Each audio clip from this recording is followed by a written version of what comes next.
बढ़े धरती पर माँ तूने अवतार लिया, करके संहार दुष्टों का, सृष्टि का उद्धार किया। जय भवानी।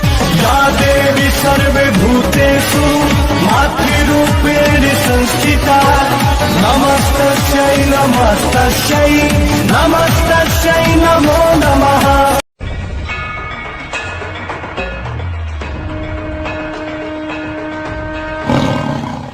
या देवी सर्वभूतेषु शक्ति रूपेण संस्थिता, नमस्तस्यै नमस्तस्यै नमस्तस्यै नमो नमः। माँ देवी की 9 दिनों तक आराधना का दौर जारी है। जी हाँ, कई भक्ति के मंडपों में माँ की आराधना की जा रही है। 9 दिनों तक हर जगह जय माता दी की गूंज मची हुई है। जी हाँ, इन्हीं भक्ति के सागर में, इन्हीं भक्ति के मंडपों में से एक मंडप में हम आज मौजूद हैं। हम हैं अजमेर रोड स्थित अमरकुंज में, जहाँ पर भक्ति का अंबार लगा है। भक्तों की तादाद बढ़ती जा रही है। भक्तों की आराधना इस कदर हावी है कि माता के दरबार में हर तरफ भक्तिमय माहौल बना हुआ है। हम आज यहाँ पर मौजूद हैं और बात करने के लिए तैयार हैं हमारे बीच में गोपाल जी शर्मा, जो कि अमरकुंज में इस समिति के फाउंडर हैं। इनसे जानते हैं कि अमरकुंज में माताजी की आराधना का ये दौर कितने सालों से चला आ रहा है और भक्तों का यहाँ पर किस तरह से सैलाब उमड़ता है। इस पूरी बारे में चर्चा करते हैं। हमारे बीच गोपाल जी शर्मा है। गोपाल जी, सबसे पहले मैं आपकी समिति के बारे में जानना चाहूँगा कि अमरकुंज में जो ये समिति बनाई हुई है कितने सालों से संचालित हो रही है और यहाँ की क्या व्यवस्थाएं रहती है? सबसे पहले मैं सभी भक्तजनों को जय माता दी मेरी तरफ से। अमरकुंज में जो समिति है उसका नाम है श्री दुर्गा पूजा महोत्सव समिति। ये समिति अपना 21वां वर्ष बड़े धूमधाम से ब्यावर के सभी नगरवासियों व धर्म प्रेमियों के सहयोग से, तन मन और धन के उनके सहयोग से मनाया जा रहा है। ये 21वां वर्ष है जी। तो गोपाल जी, 21वां वर्ष ये संचालित हो रहा है। ऐसे में पहले जब इसकी शुरुआत हुई तो डेफिनेटली उस समय का माहौल अलग था। अब समय बदलता गया, 21 साल निकल चुके हैं, भक्तों की तादाद लगातार बढ़ती गई है और जिस तरह से व्यवस्थाएं हम लोग देखते जा रहे हैं कि माता की कृपा से हर साल वृद्धि होती जा रही है। तो ये वृद्धि का जो स्तर है, जिस तरह से भक्तों की संख्या लगातार बढ़ती जा रही है, उसको लेकर आपकी हर साल की व्यवस्थाएँ जिस तरह से रहती है, दिनचर्या जो रहती है, क्या क्या कार्यक्रम होते हैं, वो जरा हमारे भक्तों को बताइए। देखिए, सबसे पहले जो शुरुआत होती है नवरात्रों की, वो कलश यात्रा से शुरुआत होती है। एकम के दिन सुबह करीबन 10 बजे के आसपास जो है फतेहपुर बगीचे से कलश यात्रा स्टार्ट होती है और 12 बजे के आसपास यहाँ स्थापना हो जाती है। तब से पूजा का स्टार्ट हो जाता है। छोटी कन्या के से जो है माता जी का मुख जो है वो खोला जाता है। उसके बाद में सभी दर्शन उसके करते हैं। उसके बाद करीबन 3 से 4 घंटे का पूजा कार्यक्रम चलता है, जिसमें हर साल नए जजमान बनते हैं समिति के, जो करीबन समिति के ही होते हैं। वो 9 दिन सुबह उनकी 2 से 2.5 घंटे की पूजा होती है। उनसे सुबह और शाम आरती होती है, करीबन 8 बजे के आसपास आरती होती है। यहाँ पे जो कार्यक्रम जो होते हैं काफ़ी मनमोहन और श्रृंगार वर्जन होते हैं। सबसे पहले आपको जो रंगोली है, नित नई रंगोली देखने को मिलेगी। आपको नित नई सजीव झांकियाँ देखने को मिलेगी, जिसमें हमारे समिति के ही पात्र जो हैं उसको सजीव दर्शन देते हैं। ज़्यादातर जो है हमारी जो झांकियाँ जो रहती है वो धार्मिक होती है। जैसे रामायण और जो महाभारत है, रामायण और महाभारत से संबंधित जो है झांकियाँ होती है। यहाँ पे जो है भजन संध्या, जीण माता का पाठ और गरबा जो है कि सूक्ष्म रूप से करते हैं, कार्यकर्ता करते हैं, लेडीज़ लोग ही करते हैं। इससे ज़्यादा बड़ा रूप नहीं देते इसको हम जो है, क्योंकि हमारा ज़्यादा ध्यान पूजा पाठ, इसके अलावा भजन कीर्तन में है या सजीव झांकियों में है, श्रृंगार में है। माता का जो है अलग अलग तरह श्रृंगार करते हैं, उसमें रहता है हमारा ज़्यादा। तो गोपाल जी शर्मा का ये कहना है कि जिस तरह से 9 दिनों तक माता की आराधना के साथ में माता का श्रृंगार किया जाता है, उसी श्रृंगार के साथ साथ में विभिन्न कार्यक्रम भी यहाँ पर आयोजित किए जाते हैं। हालांकि गरबा जो सूक्ष्म रूप से यहाँ पर आयोजित होता है, लेकिन इसके अलावा पूजा आराधना का दौर लगातार यहाँ पर जारी रहता है और बहुत ही आकर्षक रूप से श्रृंगार कर यहाँ पर भक्तों को आकर्षित किया जाता है और माता की कृपा भी डेफिनेटली यहाँ पर भक्तों पर बनी रहती है। और यही कारण है कि लगातार हर वर्ष 21 सालों से संचालित यहाँ पर संस्था है और उसी के तहत यहाँ पर भक्तों का अंबार लगातार बढ़ता जा रहा है। तू गा दुर्गा, तू भवानी, संसाराची तूच जननी, सारी माया तुझी, अंबे कृपा करी, अंबे कृपा करी।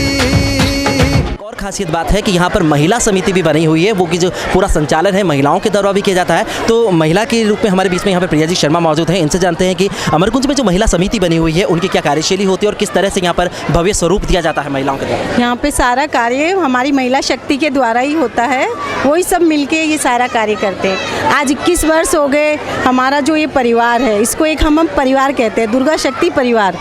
तो वही सब महिलाएं मिलके रात को यहाँ सेवा देना, यहाँ की साफ सफाई करना हम खुद महिलाएं करती हैं। एकजुट होके हम आज 21 वर्ष हो गए इस प्रोग्राम को चलाते हुए, सुबह शाम की सेवा से लेके, और हमारे जो बच्चे हैं आने वाला कल, इस दुर्गा पूजा परिवार का आने वाला कल, ये बच्चे छोटे छोटे हैं, इनका भी बहुत सहयोग होता है, बच्चों का भी। और जैसे रात को यहाँ पूरा स्टेज जचा के जाना, ये सारा कार्यक्रम जो भी यहाँ का होता है, जो हो सकता है जितना हो सकता है उतना महिला शक्ति करके जाती है। चूँकि महिला शक्ति की बात आती है तो साफ सफाई का खास ध्यान रखा जाता है। वो डस्टबिन आपको दिख रहे होंगे स्वच्छता अभियान जो अभी चला हुआ है उस पे हमारे बच्चे और हम महिलाएं बहुत अच्छा ध्यान देते हैं। मतलब माता की आराधना के साथ में जो सरकार की योजनाएं हैं उन खास तौर पर जो आमजन से जुड़ी हुई है, जिसकी स्वच्छता पखवाड़ा है, उसको भी यहाँ पर खास तौर पर आने वाले कल के लिए यहाँ पर समर्पित किया जाता है। ये बहुत ही अच्छी बात है। यहाँ पर मैं महिला शक्ति के तौर पर ये भी जानना चाहता हूँ कि आने वाला जो कल है उसको जिस तरह से आप तैयार कर रहे हैं, लेकिन अगर मैं शहर की बात करूँ तो शहर में जिस तरह से भक्तों का तांता होता है जो यहाँ पर उमड़ता है, अमरकुंज में दूर दराज से लोग यहाँ पर आते हैं, तो ऐसे में मातृशक्ति भी यहाँ पर बहुत ज़्यादा उमड़ती है। तो उस दायरे में आप क्या देखते हैं यहाँ पर महिलाओं के लिए? यहाँ पे जो आते हैं वो भक्त भी उनका दरबार है, ये हमारा नहीं है, ये उनका दरबार है। जो भी यहाँ आते हैं वो सब यहाँ के सदस्य हैं, एक तरह से यहाँ के सदस्य हैं। बाकी हमारी तरफ से उनको कोई दिक्कत हम नहीं देते और वो आके हमारा सहयोग करते हैं। जितने भी महिला शक्ति आती है, जेंट्स आते हैं, वो सब हमारा सहयोग करते हैं। वो आप कभी आइएगा महाभोग में, आप आते भी हो देखते भी हो, तो सबकी तरफ से वहाँ सेवा दी जाती है। अपने यहाँ जो भी कार्यक्रम होता है वो सेवा के द्वारा, तन मन धन तीनों चीज़ों से।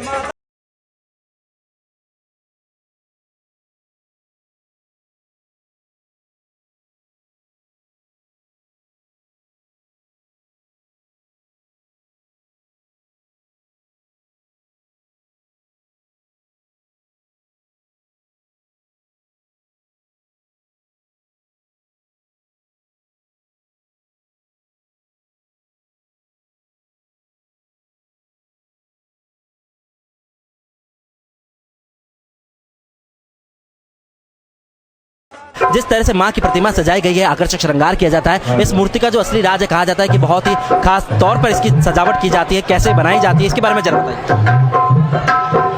मूर्तिकार जो है वो बंगाली कारीगर हैं, कलकत्ता से यहाँ पर आते हैं और लक्ष्मणगढ़ और बिहार में 2 जगह प्रतिमा वही बनाते हैं। और उनके हाथ में इस प्रकार की कला है कि मूर्ति को सजी रूप देते हैं, प्लस मूर्ति का दूसरा श्रृंगार जो ऊपर का आवरण आप देख रहे हैं, हमारी जो महिला कार्यकर्ता है वो अपना पूरा समय देती है। नवरात्रि स्टार्ट होने के 5 दिन पहले से रात को 12-1 बजे तक वो श्रृंगार करती रहती है। मूर्तिकार कृष्णा नाम से मूर्तिकार है, बड़ा जानदार मूर्तिकार है। लक्ष्मणगढ़ में उसकी 6 जगह मूर्तियाँ बनती है, बिहार में 2 जगह बनती है, एक यहाँ और महिषासुर मर्दिनी दोनों जगह बनती है। और हम लोग यहाँ पर जो है नवरात्रि काल से पूर्व 15 रोज से यहाँ पर लग जाते हैं, तब मूर्ति बन पाती है। और इसका सारा श्रृंगार करने का श्रेय वैसे तो कृष्णा को है, मूर्तिकार जो बंगाल से आता है। और उपरोक्त जो आवरण है, दूसरा जो श्रृंगार ऊपर वस्त्र आदि किया गया है, वो हमारी महिला कार्यकर्ताओं को जाता है, उसका श्रेय सारा। इसके अलावा हम लोग यहाँ पर जो है जितने कार्यकर्ता हैं वो कार्यकर्ता तन से, मन से, धन से लगते हैं। और हमारा संगठन 21 साल से इस प्रकार से बना हुआ है कि विरोधाभास कभी हुआ ही नहीं। मैं समझता हूँ बिहार की एकमात्र धार्मिक संस्था ऐसी है जिसका आधी रात को हिसाब ले लीजिए आप, 1 रुपया कहाँ गया आपको हिसाब मिल जाएगा, 20 रुपया किसने दिया आपको हिसाब मिल जाएगा, पैसे कहाँ पर खर्च हुआ वो आपको हिसाब मिल जाएगा। पंडित जी, जो भक्त यहाँ पर आते हैं, दूर दराज से यहाँ पर आते हैं, भक्तों की बहुत मन्नतें होती है, तो माँ के दरबार में जिस तरह से वो मन्नतें मांगते, पूजा आराधना की जाती है, तो जरा इस भक्ति भाव के बारे में, नवरात्र पर्व की इस आराधना के बारे में जरा बताइए। नवरात्रि काल में माँ अपने 9 स्वरूप में लेकर के आती है। आपने एक श्लोक सुना होगा, प्रथम शैलपुत्री, द्वितीय ब्रह्मचारिणी, तो ये 9 रूप रहती है और अलग रूप में अलग अलग फल प्रदान करती है। हमारे यहाँ पर जो कार्यकर्ता है उनका ये मानना है कि मूर्ति प्रतिष्ठा होने के बाद में सेकंड डे, पहले आधे सायंकाल और उसके बाद के अंदर एक फल, ऐसा फल जो हमको बड़ा पसंद है, पसंद फल, वो छोड़ दे उसकी मनोकामना शीघ्र पूर्ण होती है। अनेक यहाँ मैं अपना गर्व नहीं करता हूँ, मैं कुछ नहीं करता हूँ, जो करने वाली ये है। अनेक महिलाओं को श्रीफल दिए गए यहाँ पर मैं, और वो इवन मेरी बच्ची भी 12 साल बाद से लड़की हुई है, वो हाँ संतान प्रदान करती है। एक व्यक्ति इसकी नौकरी से पिछले बार बेरोजगार था वो, तो हमने उससे कुछ नहीं कहा, हमने कहा तू हमसे पैसे ले जा, उल्टे पैसे ले जा, लेकिन यहाँ 9 दिन आरती में सुबह शाम आकर के बैठ पाठ करके जा। अभी वो आसाम के अंदर आनंद कर रहा है। मैं कभी आपको नाम बताऊंगा उसका मैं आपको। एक व्यक्ति अमेरिका रहता है, अतुल टाक ब्यावर का है, समझे। 21 साल पहले साल यहाँ पर आया था वो, और 21 साल से अब तक हर रोज़ उसको हम यहाँ से भेजना पड़ती है, फ़ोटो भेजनी पड़ती है। पहले फ़ोटो भेजते थे, आजकल एक भेजनी पड़ती है, तब शांति आती है उसको। अमेरिका के अंदर बैठा, न्यूयॉर्क बैठा हुआ है, बड़े आनंद है, बड़ी चमत्कारी मूर्ति है। तो चमत्कारिक मूर्ति है और यहाँ पर भक्तों की अरदास जरूर पूरी होती है, ऐसा पंडित जी का भी मानना है। और कई उदाहरण भी यहाँ पर इन्होंने दिए हैं। तो अगर आप भी इस अमर कुंज से अगर वंचित रह गए और इस माँ की आराधना करने के लिए अगर आपने देरी कर दी है, तो जरा जल्दी से चले आइए और अमर कुंज में माँ का आशीर्वाद लेके जल्दी से फलीभूत हो जाइए। मैं कैमरामैन मुकेश चौहान के साथ कुलभूषण उपाध्याय, जे न्यूज़।